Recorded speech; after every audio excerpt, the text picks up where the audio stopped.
Reflections with Marilyn Baker. Brought to you by Torch Trust, the Christian organisation with a vision for people with sight loss.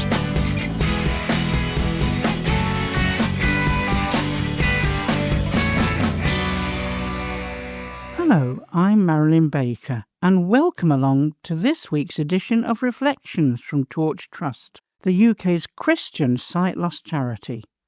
We're now well into June, and it won't have passed you by that the World Cup is happening in America, Mexico and Canada right now. We're all rooting for England and Scotland and hoping they do really well in this year's tournament. And football is very much at the heart of what we're looking at here on Reflections this week, as our guest is none other than Darren Harris, a double Paralympian who has 10 world and European medals to his name and was capped over 150 times for the England blind football side. Who better to chat to as the World Cup football tournament gets underway? Darren is chatting to Torch Trust's Chris Byland. Reflections from Torch Trust. Talk to me about the journey of losing your sight, because it deteriorated over quite a long period of time, didn't it? For me, it did, yeah. I mean, it was a diagnosis which happened when I was 15 months, but, I was too young to really remember that. My left eye was enucleated, in other words, it was removed. My right eye was treated with radiotherapy. And I guess we didn't really know what the long-term prognosis of that treatment would be. But over time, because of the severe scarring of the cornea from the radiotherapy, my sight got gradually worse and worse and worse. And I think it's one of those things that you're in denial, really. You don't really accept or acknowledge that it's getting worse. I would always find another excuse for why I'd walked into something or dropped the ball, or, it would be the sun was in my eyes, or I just wasn't paying attention. And I think I always remember sort of reading something on a CCTV, which was one of these things that we used to put print on and then it would magnify it on a screen. And it used to sort of take so much concentration and effort that I just thought, nah, I'm not going to do that anymore. And I just sort of stuck to reading stuff with Braille. And then the next time I picked up something up to read, I couldn't read it. And that was the moment when I kind of said, yeah, it definitely is getting worse. You kind of hinted at it there, but did you find during that deterioration, especially at such a young age, that you were under quite a bit of pressure or almost a race to get things done before you'd lost your sight completely? I was more sort of just getting on with stuff. I think now I can look back on that time and realise that I was under, enormous amount of pressure. It was traumatizing, in lots and lots of ways. But I didn't put down any of my behaviour at the time to just this anger and frustration. I just sort of always just thought I was just an angry and frustrated child, but I never really linked it to that frustration from the fact that I was losing my sight. But I did lash out at things. I got annoyed. If I walked into something, I would get annoyed and angry. And sometimes you take that out on other people. Sometimes you take it on the thing that you bumped into. But I was constantly getting into trouble in school. And it's a bit of a boy thing, I suppose, but we weren't very good at talking about stuff. Talking about how we felt about things, our emotions, didn't really share them. Had no one really to share them with. I was in boarding school. So, for that, my secondary education, I was away on my own, away from that kind of loving family home, and sort of just really left to fend for myself. The life that you've kind of come through then, it hasn't been straightforward, is it? Because some of those struggles which you were talking about there, it's not until you're older that you look back on them and you kind of go, oh, actually, it's because of that. It's almost like a normality, isn't it? And you don't really see the obstacle until perhaps you're much older and then retrospectively look at that. Has that growing up changed how you viewed your childhood? Yeah, I mean, I can look back on, that child with a lot of pride and love, actually, that he actually kind of did get through it and come out the other side, and that I put up with so much, and to say with really very little support. There wasn't many role models for us either. So when I didn't really, I don't know of any sort of blind role models at that stage of my life. There was Stevie Wonder and Ray Charles, but I mean, if you couldn't play the piano, Mm. that didn't leave you many choices. So, these days, there were politicians, there were comedians, there were TV presenters. There's quite a few now that are far more visible, and you kind of think, oh, actually, maybe I could do what they do. And even sport, which was my big passion, there wasn't a pathway for earning a living through sport. It wasn't like I could become a professional footballer and sort of say that now that's what I wanted to be. So even though that's the path I went down in the end, it wasn't really for the money or anything like that. It was like, okay, this is just something I love and it's something I'm really passionate about, and I'm going to do it anyway. But yeah, it was like, what am I going to do with my life kind of thing. And there didn't seem to be many sort of options. That makes sense. Just talk us through what you actually have, because it's called I'm gonna get this wrong, so please correct me. Mhm. Bilateral retinoblastoma? Is that Almost. almost? Go on then. What? Just talk us through what it is you Yeah, actually have. bilateral retinoblastoma. So bilateral means both sides. So it affected both my eyes. Retino, so it was in the retina, which is at the back of your eye, and blastoma, which is basically a cancer. So I basically had cancer in both my eyes. It's a genetic condition. It's a defective RB1 gene on chromosome 13. There are about 50 new cases every year, so it's relatively rare. And these days, you've got a pretty good prognosis if you're diagnosed early.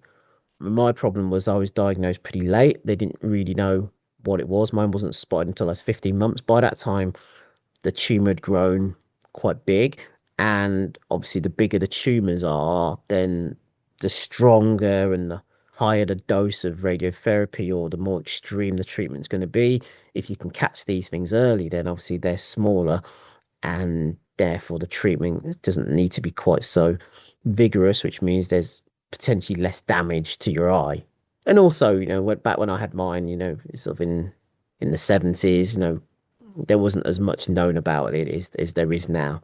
So that's the condition, and yeah, it's quite a challenging condition in a lot of ways, because I think for the first half of my life, my focus was really about losing my sight, but then it became this sort of battle with cancer, because one of the challenges with this condition is that this defective RB1 gene is in every cell of my body, which then puts you at a high risk of second cancers. So it's one of those lifetime conditions, really, because, it's always one of those things that's at the back of your mind.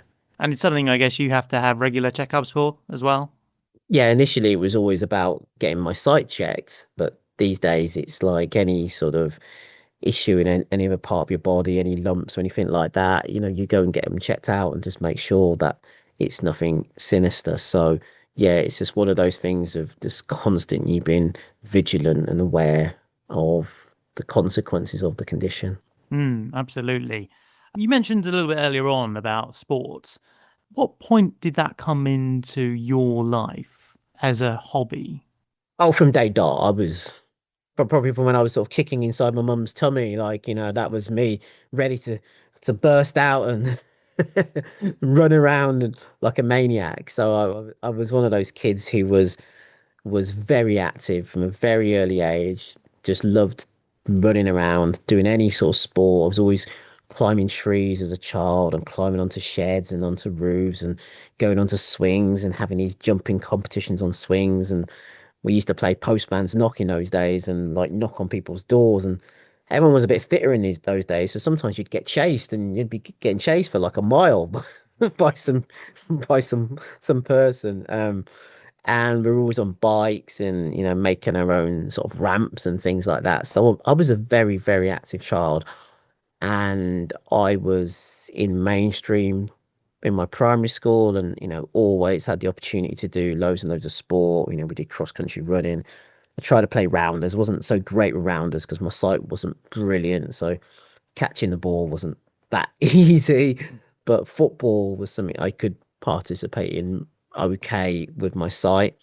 And then when I went to secondary school, I went to a special school, a blind school, which was a boarding school as well. And again, sport was a massive part of what we did there. And we had, our PE teacher was really involved in making sure that we had the opportunity to take part in, into school competitions, at the weekends. I joined an athletics club when I was there. We had a swimming pool on site.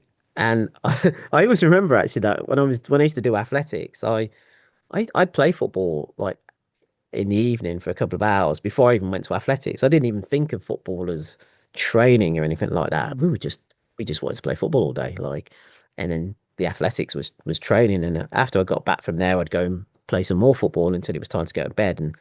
And so it was, yeah, it was just great. That's what would you want to do? What else would you want to do in life except for just be able to play football all day? Yeah, absolutely. I mean, what was that moment then when you realized that perhaps football could be a thing that could just become more than a hobby? Was there a point or a coach that said to you, actually, I think you've got something here which could go further? So I went to university and I carried on playing football with my mates. I used to live with loads of footballers. They used to play for the university team and they would invite me down to do all the training with them. So I used to do all the fitness work that we used to do beforehand and afterwards. And then they'd let me join in and take a few corners and free kicks and things like that. Obviously, by that time, my sight was even worse. So I couldn't really do much beyond, hit a stationary ball, but I was still always involved with it. And then when I left uni, I started playing in the blind football league, and there was a coach there who spotted me and just said, we've got an England team, and we'd love to invite you to one of our camps. So I went along to those and stuff, but it was still very much something I did alongside my work. I had a day job, and football was something I did by night. But we didn't get any money for it. We were doing our own fundraising. We were shaking buckets at train stations. We were contacting companies to sponsor us with, with our kit and help us with our transport to these venues and stuff like that. So it was very kind of, even though it was an England setup, it was a very sort of grassroots, really, because to say we were doing everything ourselves in those early years. So you going through this period of fundraising and doing stuff, is there a point where you get that call up? What was that moment like? Because was it kind of almost like a dead cert that you were going to play for England? No, so I always remember when I went to the training camp, there was a guy who was in the squad who was much older than me. I was 22, and I had just had my eye on him really. I thought, it's your place is the one I'm going to take, kind of thing. And I had that sort of that ruthlessness about me where I was like really competitive. I knew what my strengths were. I knew that I was super fit. I was that kind of player that would kind of run all day.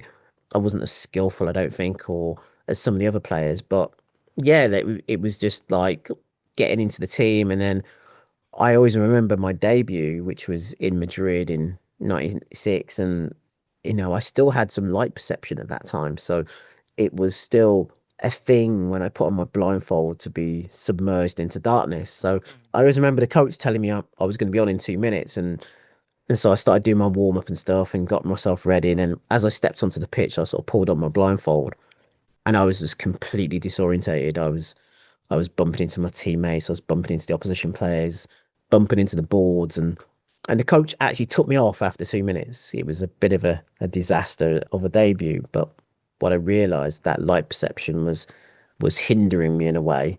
And I started to put that blindfold on 2 hours before a game, not 2 minutes before a game, so that I was completely acclimatized to my environment. So I suppose I was a real good problem solver. I was really good at fixing things.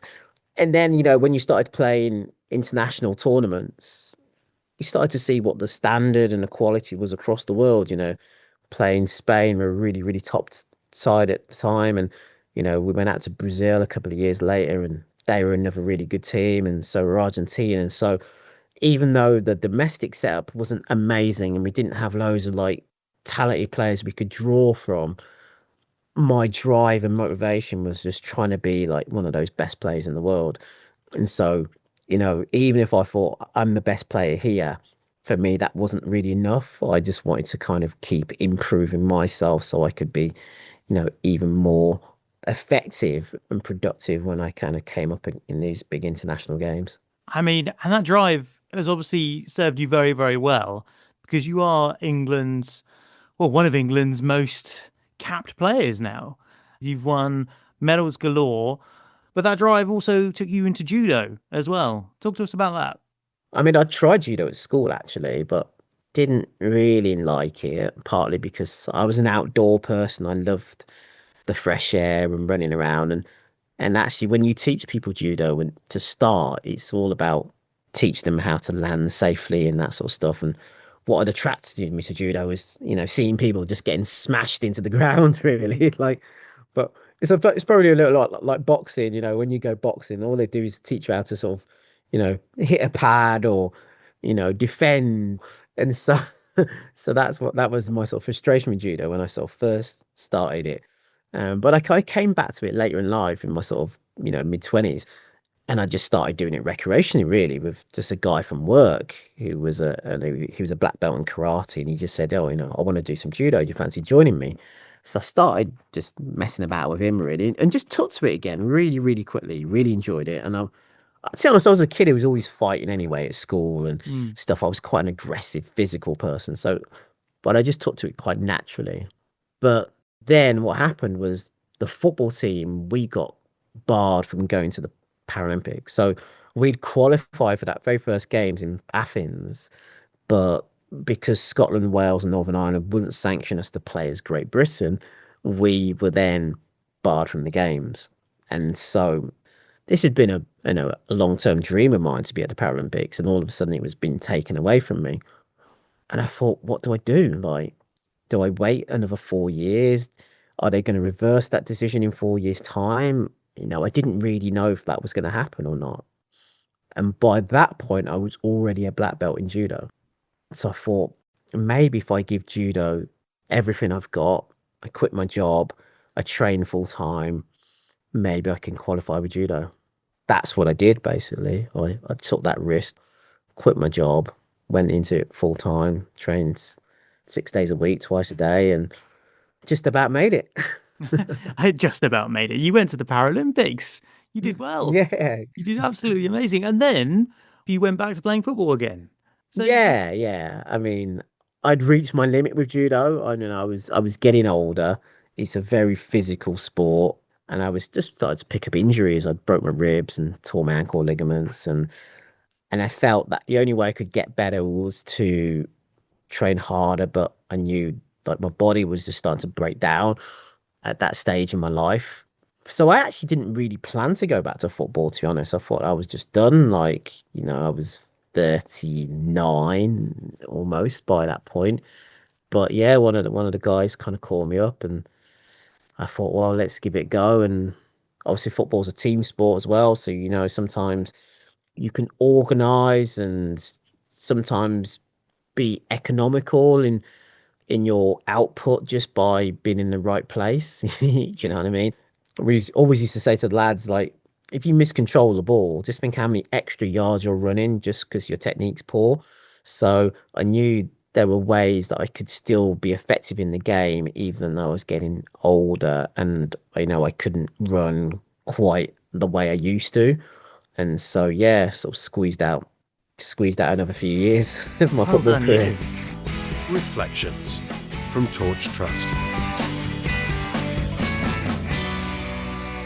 That was former international Darren Harris chatting to us here at Torch about his career in sport, life and losing his sight. He was chatting with Chris Byland. And make sure you join us next week too, because Darren talks to us about what he's doing with his life now and gives his thoughts as a player about the World Cup too. And as it's Father's Day, We'll also hear a sermon from Mark Chester from Care for the Family and the founder of Who Let the Dads Out. So make sure you join us next time for Reflections from Torch Trust. If you want to find out more about Torch Trust and the work it's doing to support people with sight loss across the UK, you can call the team on 01858 438 260, and they'll be only too happy to help in any way they can, whether that's helping to find Bible resources, audiobooks, Braille, or just some more information about sight loss friendly churches. Just give them a call. That number once more is 01858 438 260. So from me, Marilyn Baker, and all of us here on the Reflections team, goodbye and God bless. Have a great week. Reflections from Torch Trust.